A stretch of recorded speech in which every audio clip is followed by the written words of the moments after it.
तर नमस्कार मित्रांनो, आज आपण माहिती अधिकार कायदा सन 2005 याच्या प्रथम अपील बद्दल या ठिकाणी आपण चर्चा करणार आहोत. प्रथम अपील कधी, कुठे आणि कसे करावे या 3 प्रश्नांची आपण या ठिकाणी उकल करणार आहोत.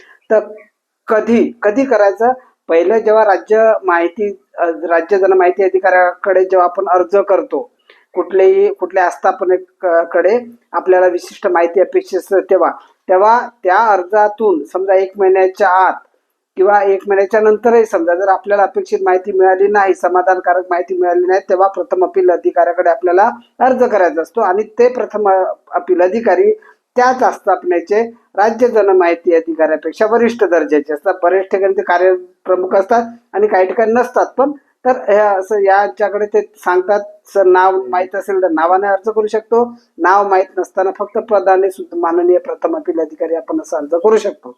आणि त्या अर्जामध्ये आपल्याला अगदी थोडक्यामध्ये माहिती नमूद करायची असते. म्हणजे माननीय राज्य माहिती अधिकाऱ्याकडे जेव्हा आपण अर्ज करतो त्याच्यामध्ये तपशील आणि वर्णन यामध्ये आपण जो माहितीचा संदर्भ देतो त्याच्यामध्ये थोडी विस्तृत माहिती आपण देत असतो.